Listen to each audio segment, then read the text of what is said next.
देश दुनिया में श्री राम की जय जयकार हो रही है और सभी 22 जनवरी के दिन राम मंदिर में प्राण प्रतिष्ठा का इंतज़ार कर रहे हैं।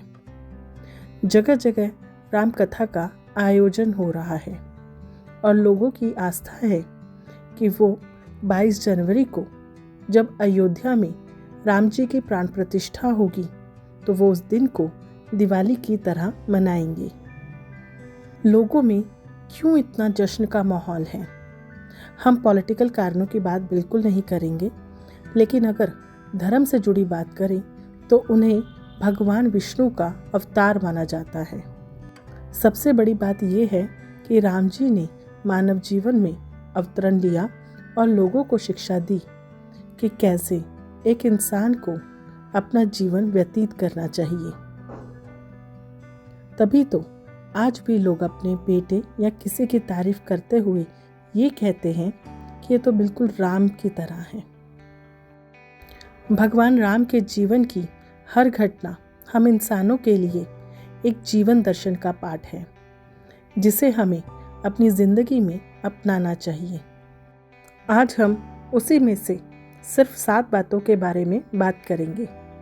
मुझे उम्मीद है कि अगर हमने इन 7 में से कुछ बातों को भी अपने जीवन में उतार लिया तो हमारा जीवन सफल हो जाएगा। सबसे पहली बात जो हम श्री राम भगवान के जीवन से सीख सकते हैं कि अपने माता पिता का सम्मान और उनकी आज्ञा का पालन करना। भगवान राम के पिता दशरथ ने जब राम से कहा कि तुम 14 बरस वनवास चले जाओ तो उन्होंने बिना किसी परेशानी के तुरंत ही अपने पिता की आज्ञा का मान रखा। भगवान राम के ये संस्कार हमें सिखाते हैं कि अपने माता पिता का सम्मान करो और उनके साथ प्रेम से रहो और हमेशा उनसे आशीर्वाद लो। श्री राम भगवान ने सभी को एक समान समझा, फिर चाहे वो शबरी के जूठे बेर खाने की बात हो या फिर वानरों का साथ लेकर रावण से युद्ध लड़ने की बात हो। हम आज भी जात पात और ऊंच नीच में जी रहे हैं, लेकिन कोई भी भगवान श्री राम की इस बात को अपनाने को तैयार नहीं है। उन्होंने अपने जीवन में कभी कोई जात पात या अमीर गरीब में भेदभाव नहीं किया और ना ही उन्होंने ये बात कही। वो हमेशा हर किसी को एक ही नज़र और सद्भाव से देखते थे। तो आज ये शिक्षा हमें भी लेने की सख्त ज़रूरत है। अगर आप भी राम भगवान को मानते हो तो उनकी इस बात को भी ज़रूर मानिए। श्री राम की एक और खासियत को आपने देखा और समझा होगा, और वो थी कभी हार ना मानना। जब माता सीता को रावण उठाकर लंका ले गया था तो उन्हें पता ही नहीं था कि सीता माता को कौन और कहाँ ले गया है, लेकिन फिर भी वो उनकी तलाश में लगातार चलते रहे। उन्होंने कभी ये नहीं कहा कि अब मुझे सीता का पता नहीं चल रहा तो मैं अब तलाश छोड़ देता हूँ। वो हमेशा पॉजिटिव थे कि सीता माता ज़रूर मिलेगी और उनकी हार ना मानने के स्वभाव ने उन्हें सीता माता से मिलवा ही दिया। जब हम छोटी छोटी परेशानियों से तंग आकर अपने जीवन में हार मान लेते हैं तो श्री राम भगवान का स्मरण करना चाहिए कि उन्होंने कैसे नहीं हार मानी थी और नई ऊर्जा लेकर परेशानियों का समाधान ढूंढना चाहिए।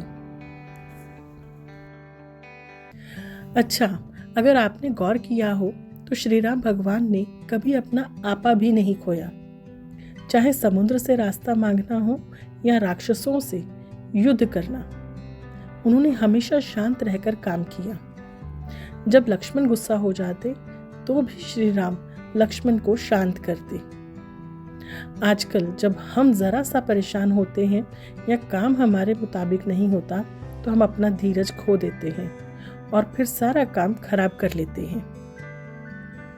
यही राम भगवान सिखाते हैं कि परेशानी चाहे कितनी भी बड़ी क्यों ना हो, धैर्य के साथ काम करें तो जीत आपकी होगी, जैसे भगवान श्री राम की हुई थी।